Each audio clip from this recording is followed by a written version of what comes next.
Un minuto a través de Radio Ecuantena, la radio de la familia ecuatoriana. Ya estamos en contacto directo con el economista Rafael Correa Delgado, expresidente constitucional de la República del Ecuador. Recuerdo que la última sabatina en la que intervenimos Lorena fue precisamente en un recinto, si mal no recuerdo, de la policía, justamente el día en que recibió el llamado del presidente Uribe de Colombia, cuando le anunciaba que se había dado un bombardeo en el campamento donde se había ubicado Raúl Reyes. Y le comento esto porque son temas que se han encubrado nuevamente en esta revista Semana en estos días. Pero yo recuerdo que usted se puso de pie cuando alguien le anunció que tenía una llamada de Uribe y me indicó: continúe usted porque tengo una llamada del presidente Uribe. Ese hecho histórico hoy se traslada a estos comentarios que se han dado durante estos días. Pero más allá de eso, economista, señor expresidente, queremos dialogar con usted porque Ecuador está viviendo una situación realmente crítica, con un gobierno que dice la CELAC es adicto al endeudamiento externo. Terminó el año 2020 contrayendo 7.500 millones de dólares de deuda. En estos momentos, la pandemia ocupa el primer lugar y la vida de nosotros. Acabamos de salir de una situación muy crítica de coronavirus en lo personal, lo que demuestra que el tema de la supervivencia es prioritario ahorita en el Ecuador. Salud, alimentación, educación, empleo y seguridad. Sobre esos temas vamos a dialogar con usted en esta mañana para saber qué propone después de la experiencia vivida en su mandato para que con la candidatura de Andrés Arauz, que aparece liderando las encuestas de preferencia electoral, el Ecuador pueda volverse a enrumbar después de la situación crítica que estamos viviendo. Lorena, las damas, su primera inquietud. Buenos días, economista Rafael Correa. Un gusto volverlo a ver por esta vía Zoom.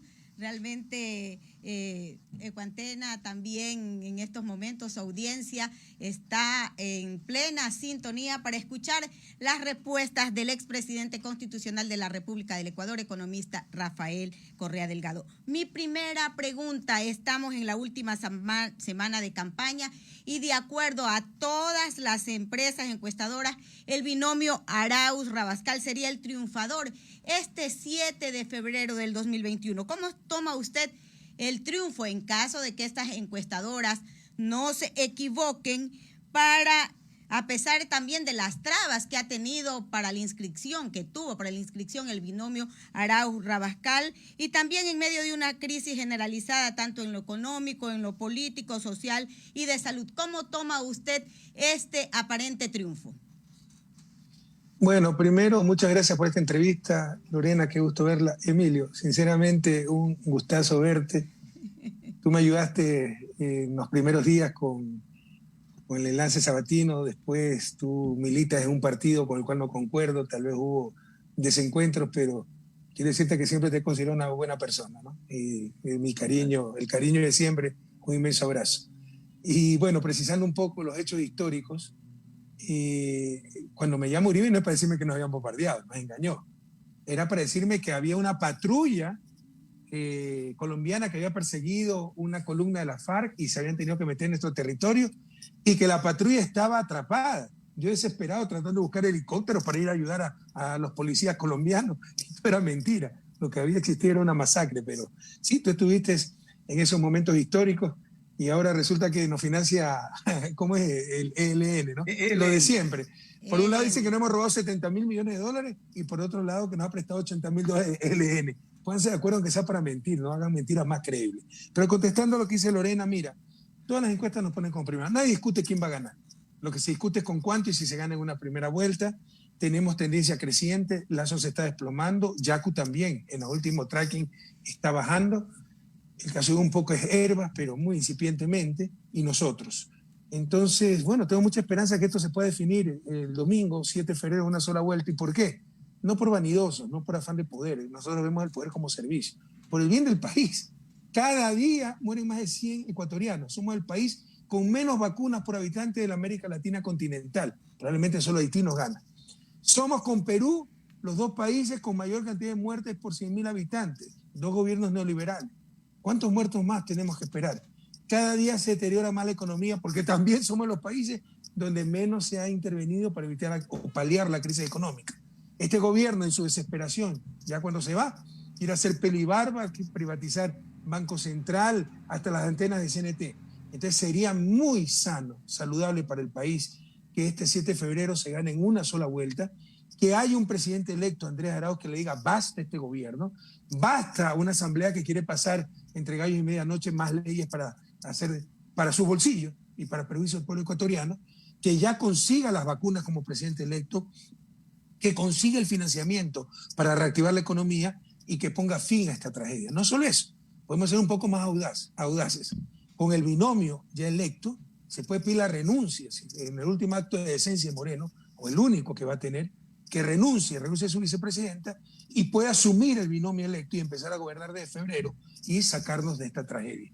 Entonces es muy sano para el país que se pueda ganar en una sola vuelta. Yo hago un llamado al voto útil en el 2025, cuando no tengamos ruinas, volvamos a tener un país, ahí votan por el cuñado, por el que me cae simpático, por la derecha, por quien quiera.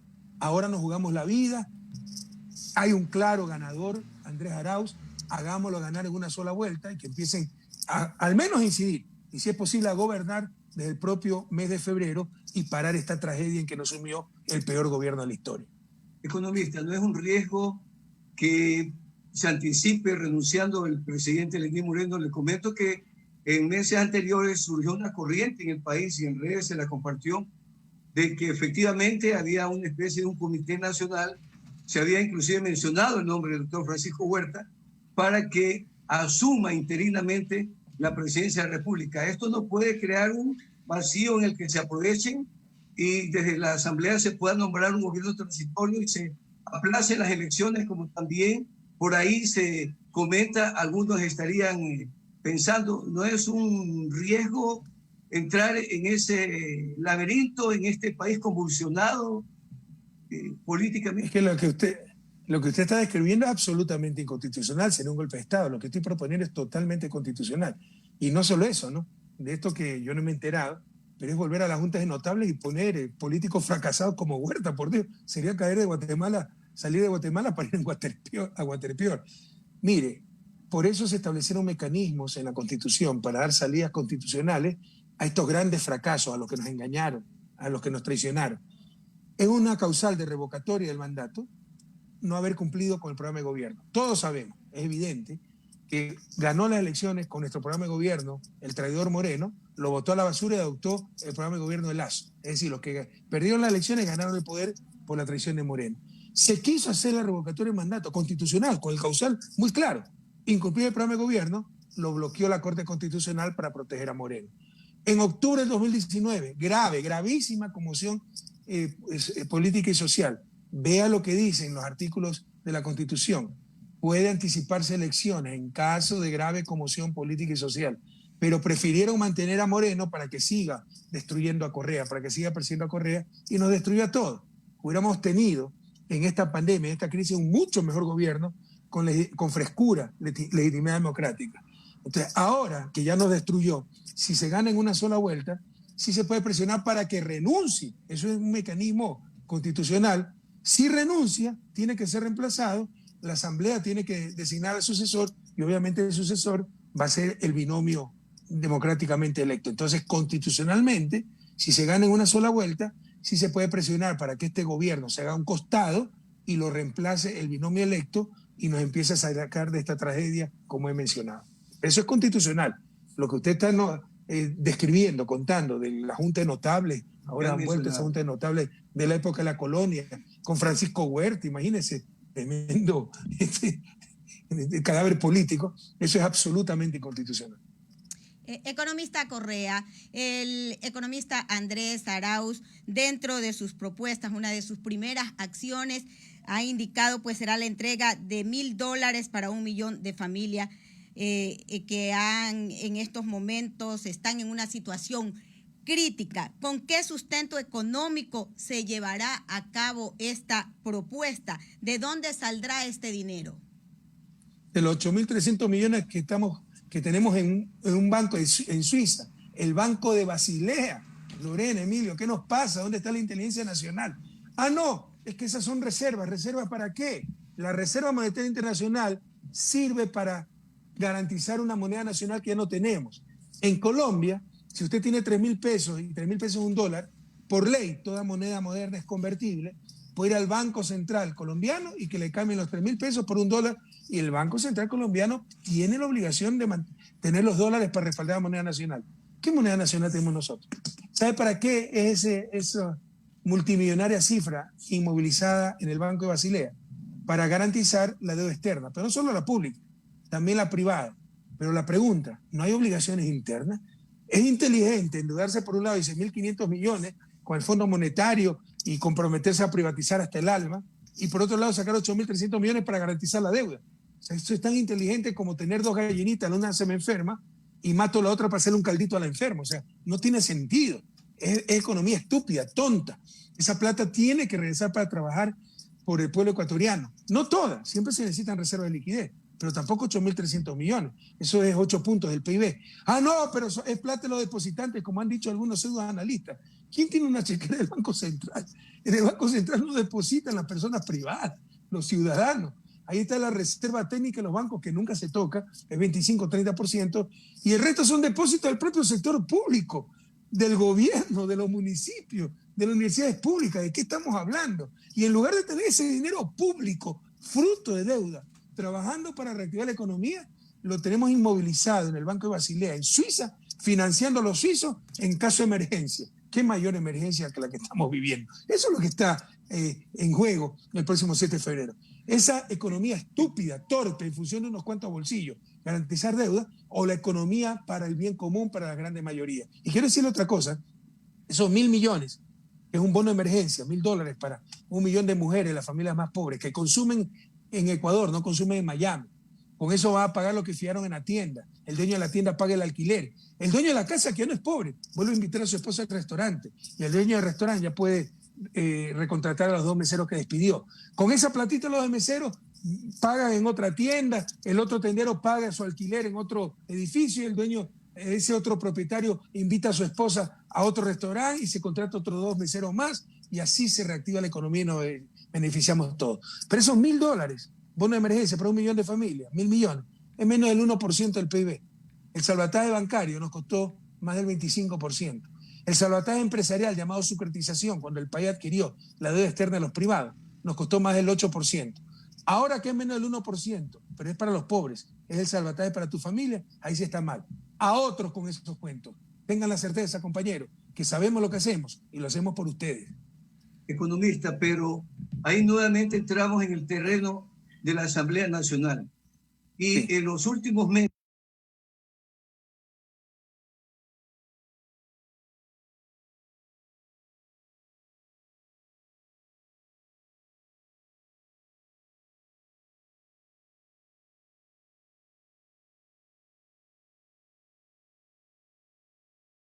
levantamiento indígena el mes de octubre del año anterior, aprovechando la pandemia del COVID, lanzó decretos urgentes de emergencia, etcétera, y logró eliminar, por ejemplo, el subsidio de combustibles. Entró la pandemia también de la corrupción y salieron infectados 60 asambleístas, muchos de los cuales están con demandas en la fiscalía por actos de corrupción en el reparto de los hospitales.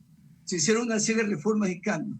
A esa asamblea que usted mencionó anteriormente, deberá acudirse para conseguir al menos reformar 2 leyes que permitan que el Banco Central financie, ¿verdad?, al Ministerio de Finanzas comprando títulos o bonos. Economista, si la Asamblea Nacional no aprueba esas 2 reformas que todavía está manejada por el actual gobierno, ahí se aprobó todas las leyes para los acuerdos con el Fondo Monetario y la maneja el gobierno nacional con corrupción y todo como se ha denunciado. ¿Cómo aspirar a que ahí se pueda hacer esta transición para ir tomando recursos de la Reserva Monetaria que está en manos del Banco Central? Bueno, la decisión de la Reserva es decisión ejecutiva, no pasa por la Asamblea. Sí se requiere la Asamblea para derogar leyes nefastas como la Ley de Apoyo Humanitario, que sirvió para votar trabajadores, o la reforma tributaria que le puso 2% sobre ventas a los microempresarios, no sobre utilidades. Entonces, ahora que están quebrados, pero si usted vendió $1.000 mensuales, $12.000, tiene que pagar 2% sobre $12.000, eso tiene que pagar $240, así no haya ganado nada, pero porque vendió $12.000, así no haya ganado absolutamente nada. A ver si estoy haciendo bien las cuentas, 12.000, 1.200, sí, está bien, $240 el 2%, ¿no? Y mientras las grandes empresas, yo lo demostré en un Twitter otra vez, no pagan 2% sobre venta, pero centenas de empresas grandes, a los micros sí les imponen eso. Para derogar todas esas barbaridades, se requiere mayoría en la Asamblea y ya me voy a referir al respecto. Pero primero una reflexión. Lo que indigna es que en esta crisis, mire, hechos, hablemos de hechos. Somos el país que menos ha vacunado en América Latina continental. Somos el país, lo dice CEPAL, que menos ha invertido para la reactivación económica. Somos el país con Perú que más muertos tiene por habitante. ¿Por qué? Porque a este gobierno no le interesó la crisis, no le interesó la pandemia.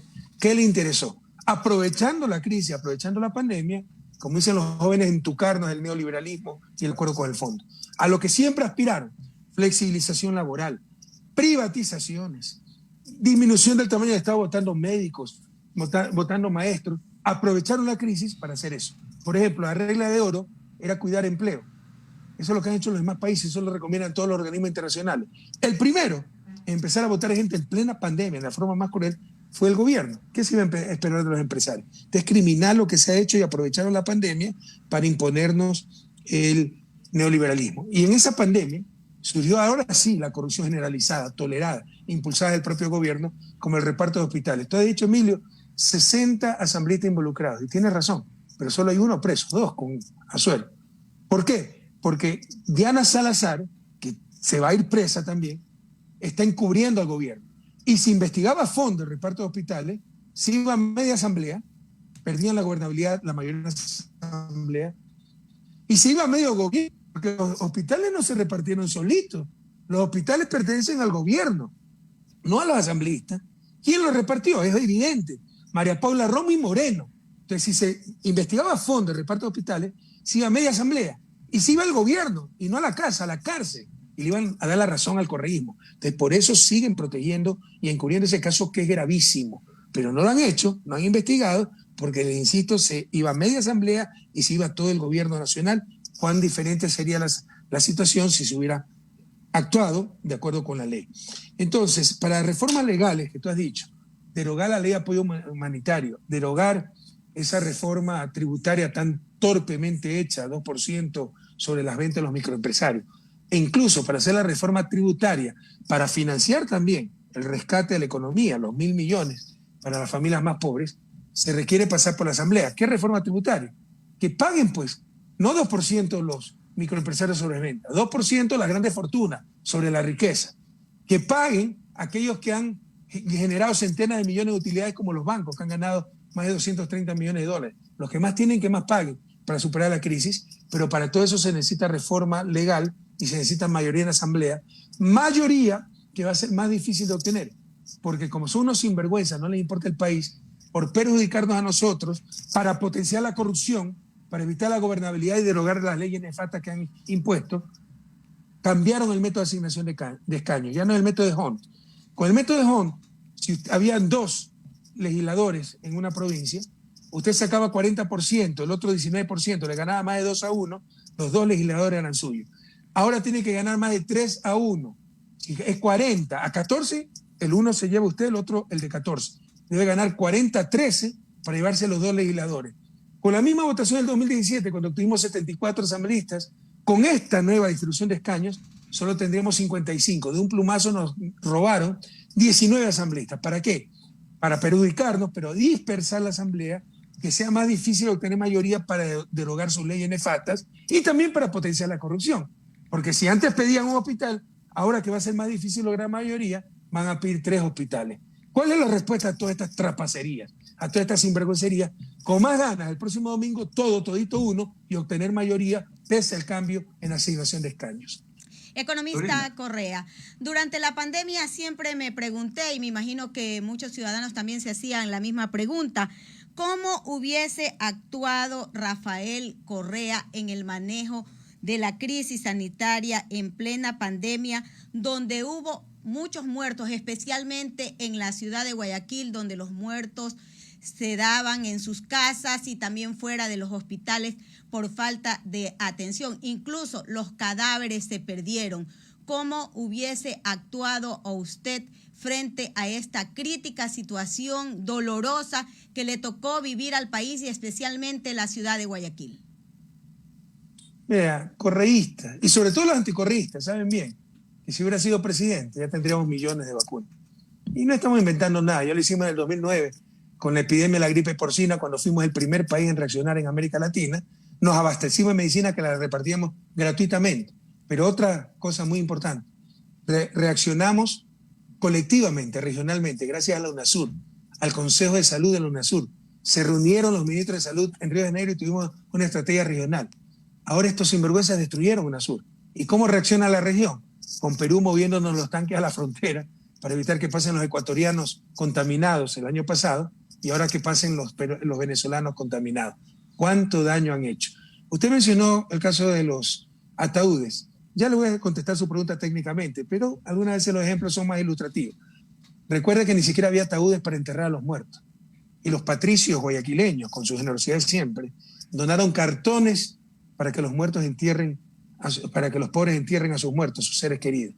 Nosotros en el terremoto del 2016, en pocos segundos tuvimos casi 700 muertos. A ninguno le faltó identificación, a ninguno le faltó un ataúd, a ninguno le faltó un entierro digno.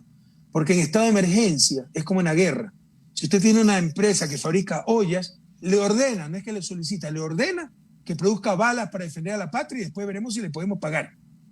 En estado de emergencia usted le podía ordenar, además que había ataúdes a nivel de país, pero ni siquiera se preocuparon de recoger los que existían, pero usted le podía ordenar a una empresa de muebles, de madera, que produzca ataúdes y que todos los pobres, todas las personas tengan un entierro digno, todos los muertos y las familias de los fallecidos puedan enterrar a sus seres queridos dignamente. No, dónle cartón a los pobres y no hizo nada este gobierno indolente.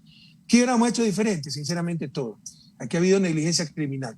Desde que se supo el nuevo virus en Wuhan, teníamos que abastecernos de test, no lo hicieron. Teníamos que incrementar la sala de cuidado intensivo, las camas, los respiradores, no lo hicieron. Teníamos que fortalecer el sistema de salud, por el contrario, despidieron miles de trabajadores de salud, redujeron el presupuesto de salud. Teníamos que preparar la cuarentena. Usted no le puede decir a un taxista, a un trabajador autónomo, quédate en la casa para que no te mueras de coronavirus, pero te mueres de hambre con toda tu familia, porque no tienes cómo trabajar.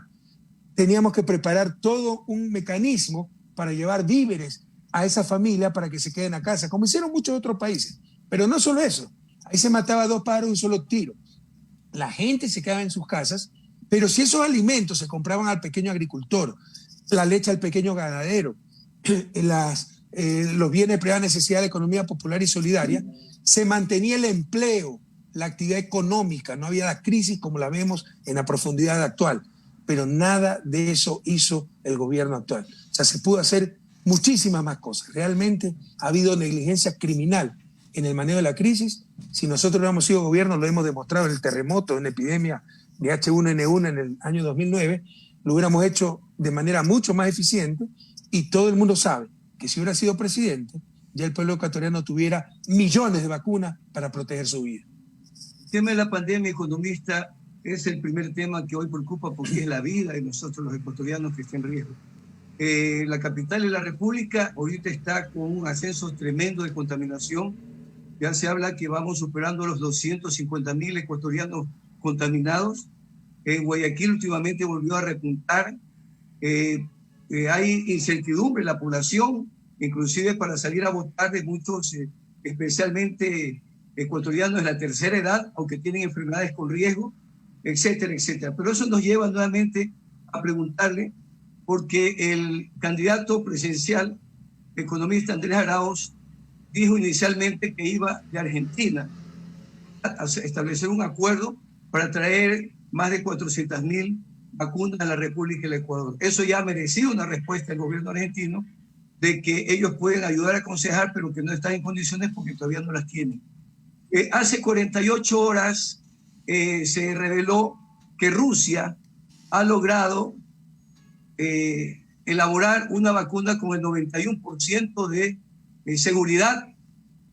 Usted ha mantenido buenas relaciones generalmente con el gobierno ruso. Ellos tienen la vacuna Sputnik, etcétera. ¿Cómo se podría, economista, urgentemente, si llegara a la presidencia de la República, el economista Andrés Arauz, a través de las relaciones que usted mantiene, traer urgentemente las vacunas? Eso en primer lugar. En segundo lugar, economista, hay un tema muy preocupante porque depende de los recursos. Y el gobierno actual ha dicho que va urgentemente para precisamente resolver todos estos problemas a monetizar los activos del Estado, de muchos de aquellos que usted construyó seguramente y dejó avanzado. Esa monetización para poder responder a los pagos de deuda y a todos estos graves problemas que hay en materia de salud.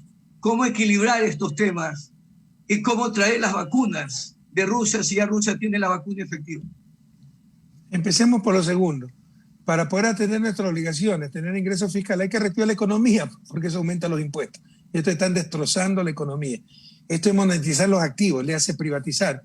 Puro cuento, pues si tienen 8.300 millones en Suiza, ¿para qué tienen que monetizar activos? ¿Qué más respaldo el pago de deuda? Es toda una mentira. Están aprovechando la crisis para llevarse el santo y la limona, para hacer lo que siempre quisieron hacer, privatizar las empresas más rentables del Estado, como CNT, como el propio Petroecuador, como las eléctricas, Enel, Select, etc. Entonces, ¿cómo hacer para obtener los recursos? Como te decía, en este momento tenemos plata inmovilizada. La mejor manera de obtener recursos es reactivando la economía. Pero vamos a necesitar adecuado financiamiento, pero hay que saberlo buscar. Sobre la vacuna, mira, lo que dice la carta de Alberto Fernández es exactamente lo contrario, ratificando el acuerdo que tiene con Andrés, expresando cosas muy elogiosas sobre Andrés Arauz, pero la prensa corrupta siempre le dio la vuelta. ¿Qué es AstraZeneca? ¿Son laboratorios privados? Sí, pero con apoyo público. Se está produciendo la vacuna en México y en Argentina, dos gobiernos progresistas que apoyaron a su sector privado, al laboratorio de AstraZeneca, para que produzca la vacuna. Esa vacuna no son cepillos, no son pasta dental, es medicina, se requiere registro sanitario, permiso de exportación, en todo eso incide el gobierno. Por supuesto que el gobierno argentino tiene algo que decir, por supuesto que se puede comprometer a decir, una vez que se atendió al pueblo argentino, se mandan 4 millones a Ecuador de vacunas, eso es lo que ha hecho. También se comprometió con Bolivia, y Bolivia ya va a recibir o está recibiendo millones de vacunas argentinas. Entonces, lo que dice la carta de Alberto Fernández es exactamente lo contrario.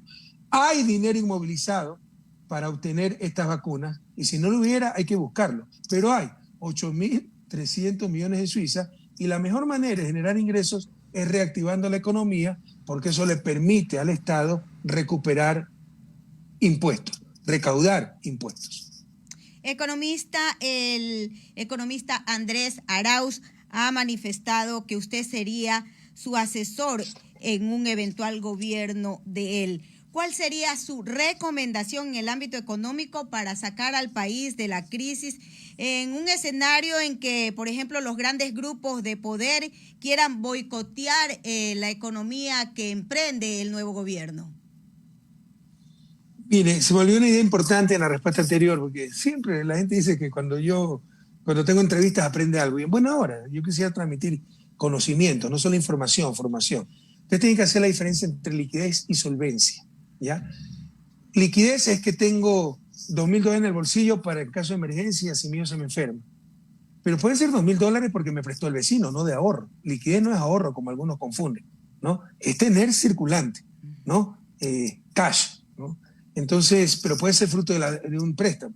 Pero a la vez puedo tener yates, hoteles, ser recontra rico. Pero por otro lado, si mi hijo se me enferma y tengo yates, hoteles, y no tengo los $2.000, no me lo van a aceptar en la clínica y se me puede morir. Entonces, la liquidez es importante, pero la solvencia también.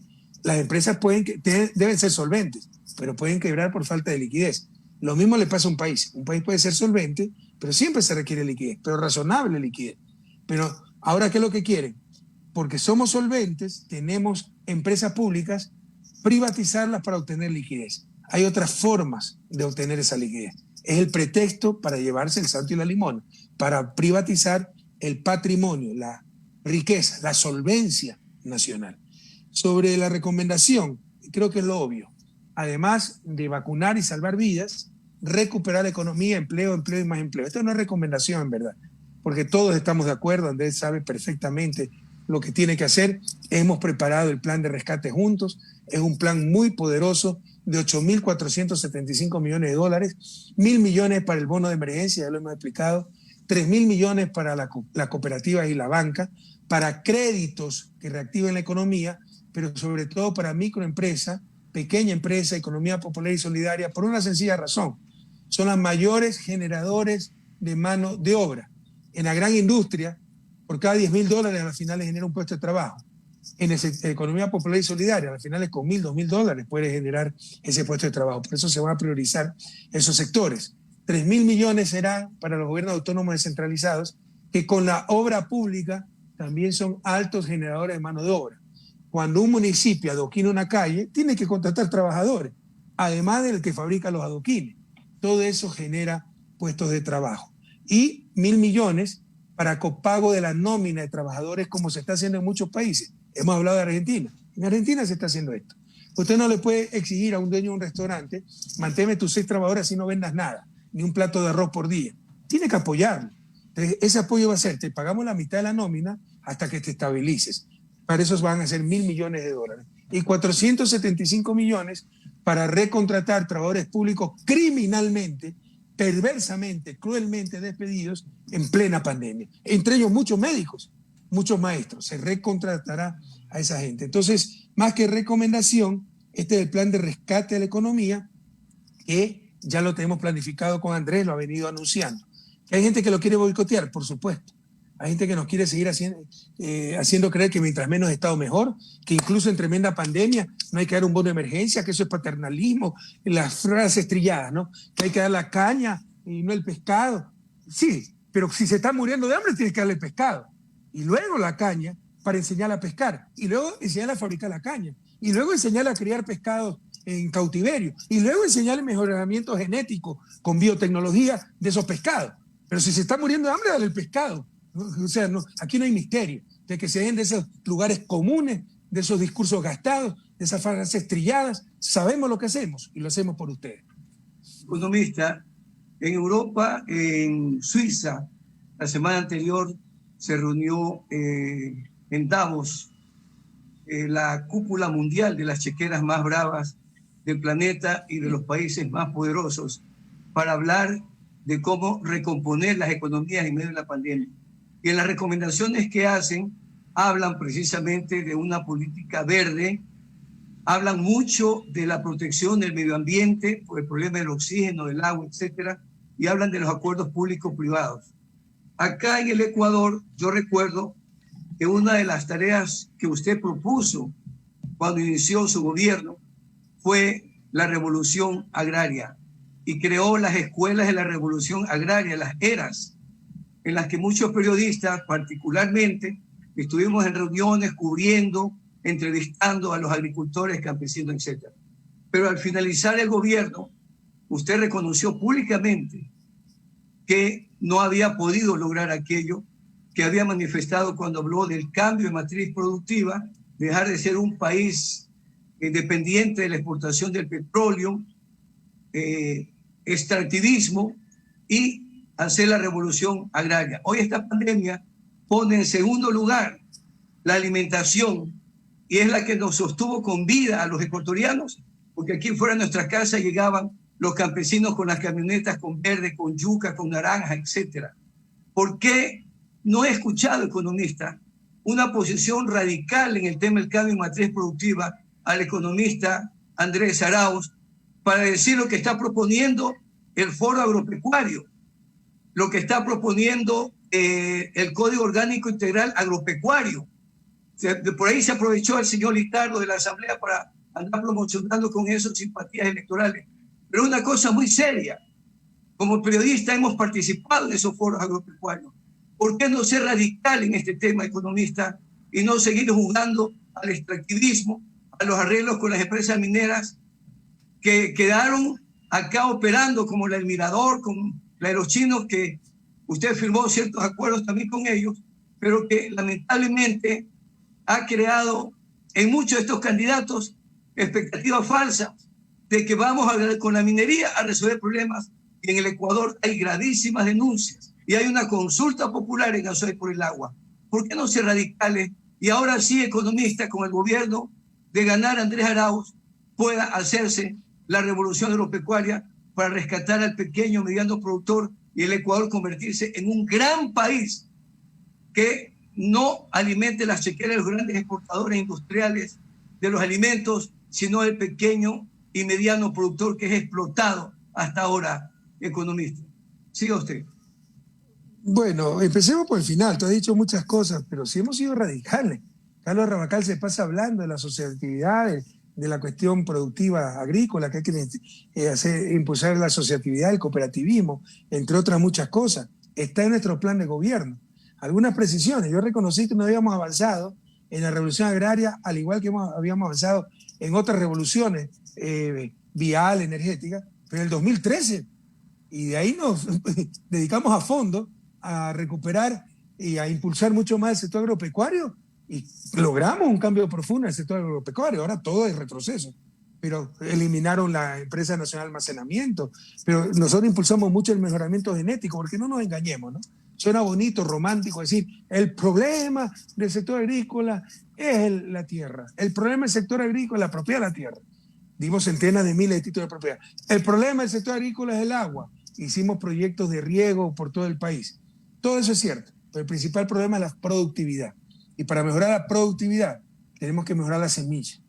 Entonces, por ejemplo, se crearon laboratorios de mejoramiento de semilla de la papa y los extensionistas, ¿no?, que van repartiendo esa semilla por todo el país gratuitamente.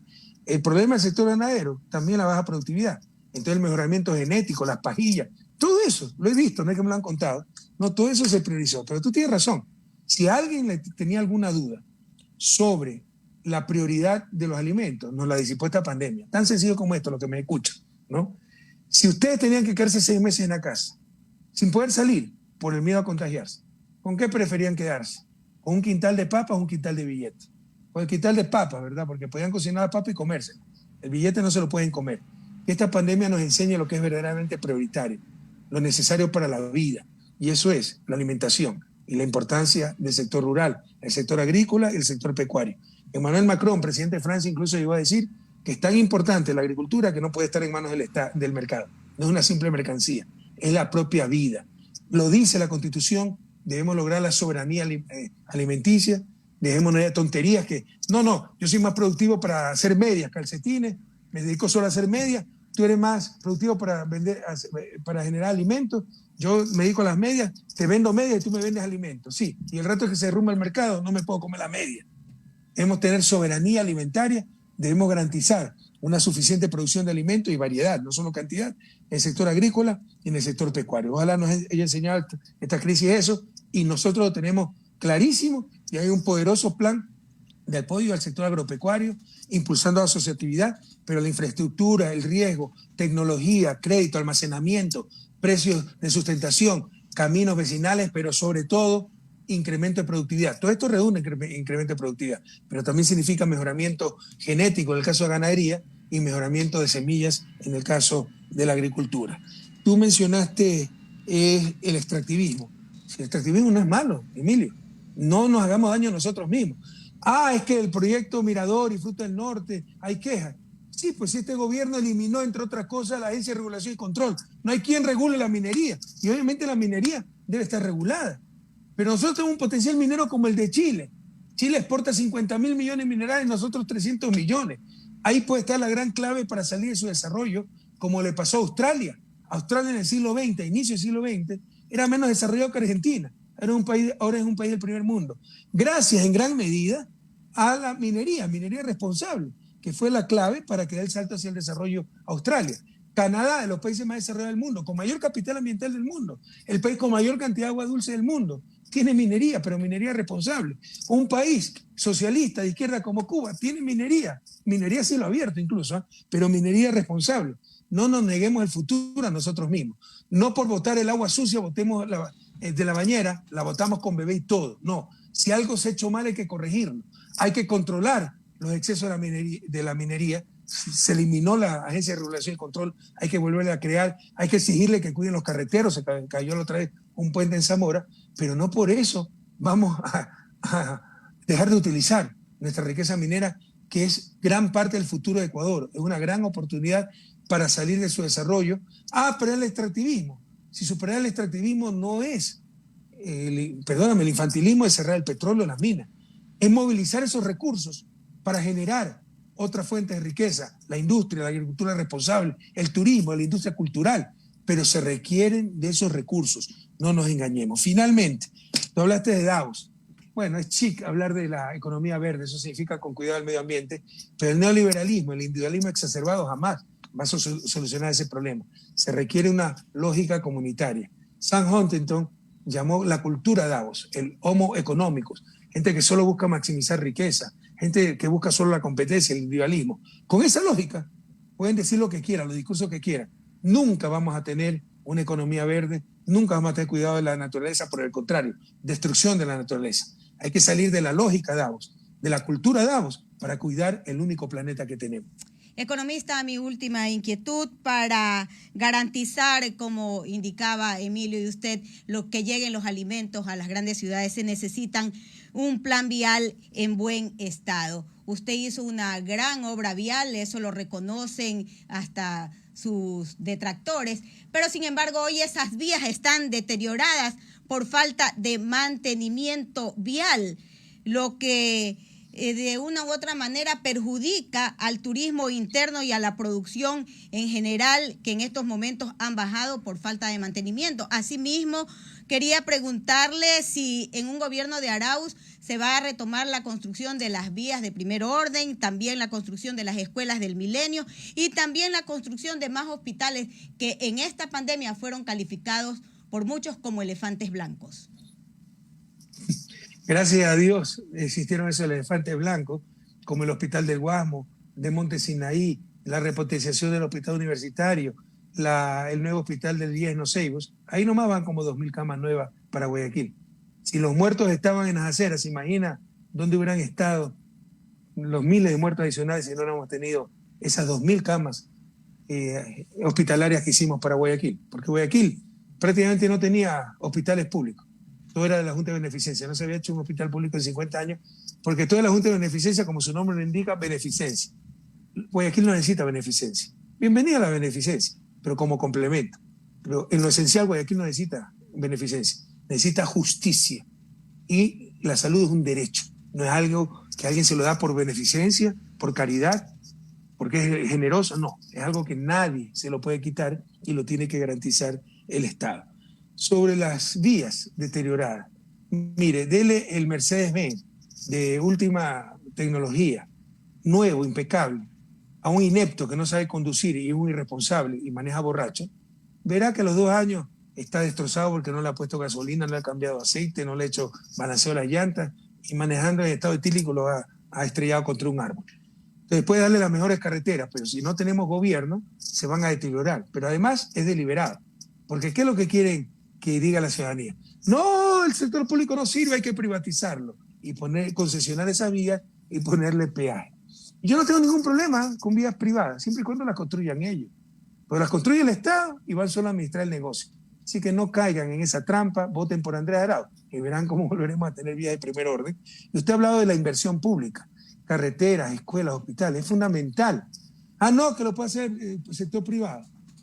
Bueno, que lo haga, pero no vamos a sentar cruzados de brazos. Pero además, las escuelas públicas no lo va a hacer el sector privado, a no ser que privatice la educación. Los hospitales públicos no lo va a hacer el sector privado, a no ser que privatice la salud. Y nosotros no queremos que se privatice la salud, no queremos que se privatice la educación, no queremos autopistas privadas, no sé que la haga el sector privado, pero no que la haga el Estado y luego viene pone el peaje el sector privado y administra las ganancias. Entonces, la obra pública es fundamental. No, pero es que perjudica al sector privado. ¿Por qué? Mejor salud del pueblo ecuatoriano, mejor educación no beneficia al sector privado. Buenas carreteras no atraen inversión. Dejémonos esas tonterías, como que si hay una rivalidad pública-privada. No, son complementarios. Un buen sector público hace crecer al sector privado.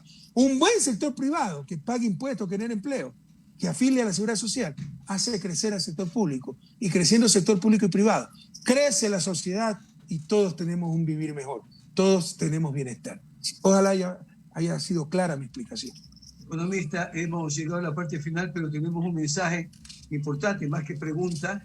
Si estaría de acuerdo usted, se ha formado un comité muy especial aquí en Guayaquil en el tema de salud para que se restaure acá Guayaquil la administración del Instituto Nacional de Higiene Leopoldo Izquieta Pérez, que se convirtió en un gran centro de investigación durante muchos años. Después vino Enfarma, vino ARS, etcétera, pero todos los equipos que se adquirieron quedaron embodegados en algún sitio y acá muchos médicos prestigiosos están pidiendo que se restaure para dedicarse a la investigación y lo que hacía antes, repartir vacunas a nivel nacional y seguir en esta investigación que es tan necesaria ahora en tiempos de pandemia. Lo dejamos solo con esa reflexión en un minutito para finalizar. Sí, que no entiendo lo que están hablando. Yo no creo en las juntas de notables y esas cosas, y sabemos lo que hacemos. Pero ¿quién le ha dicho que, o sea, se cambió el nombre? Lo que se hizo es lo correcto. Cuando yo llegué, encontré un instituto Izquieta Pérez, lleno de telarañas, de basuras, de polvo, con equipos obsoletos, sin investigadores, y que para autofinanciarse hacía exámenes, pero no de alta tecnología para fomentar la investigación. Exámenes de orina, de sangre, para ganarse unos pesos, unos dólares. O sea, eso no era un instituto de investigaciones. ¿Por qué nos engañamos? Y aprobaba los registros sanitarios. Hicimos lo que se tenía que hacer. Una entidad administrativa que entregue los registros sanitarios, que se llamó ARSA, Agencia de Regulación y Control Sanitario, y un instituto de investigaciones, el INSPI, que está en Guayaquil. Cámbienle el nombre y pónganle Izquieta Pérez. Pero se pusieron equipos nuevos, se contrataron investigadores, ¿no? Tiene que empezar a producir vacunas nuevamente, pero había graves problemas con las vacunas que producía. ¿Pero de qué están hablando? Que se le quitó a Guayaquil el Instituto Pérez, que se lo mandó a Quito. Eso no es verdad. Se hizo lo que se tenía que hacer. No existía un instituto de investigación. Y para generar unos dólares, hacían examen de pipí, de orina. ¿Queremos volver a eso? Ahora sí tenemos un instituto de investigaciones. Cámbienle el nombre de INSPI y pónganle Izquieta Pérez. Pero debe tener equipo, debe tener investigadores y debe producir vacunas, ¿de acuerdo? Y quitamos la parte administrativa rutinaria que estorba la investigación, que era dar los registros sanitarios, y eso lo da el ARSA. Hemos hecho lo correcto. Déjense en novelería, o no vivían mejor durante nuestro gobierno. Es tan fácil como esto. ¿Cuándo vivían mejor? Esta tragedia durante nuestro gobierno. Si fue durante nuestro gobierno, confíen en nosotros. Sabemos lo que hacemos y lo hacemos por ustedes. Muchas gracias por esta entrevista, Emilio. Gracias. Qué gusto verte, realmente. Gracias. Qué gusto verte a los tiempos. Y Lorena, un fuerte abrazo para gracias. usted. Igualmente, gracias a usted, economista, por este importante diálogo. Esperamos haber contribuido para elevar el debate y la conciencia nacional de estas elecciones que el día domingo 7 se van a realizar. Muchas gracias, economista, por este Gracias diálogo. A usted. Cuídate. Gracias. Buenos días. 8 de la mañana con 49 minutos fue el economista Rafael Correa Delgado. Chincha querida, tú lo sabes. Juntos transformamos la provincia, la patria entera, con caminos espectaculares, escuelas del milenio, maravillosos hospitales, acceso a la educación, a la salud. Juntos recuperaremos el futuro. Andrés Arauz, presidente. Vamos a recuperar el futuro. Todo, todito, uno.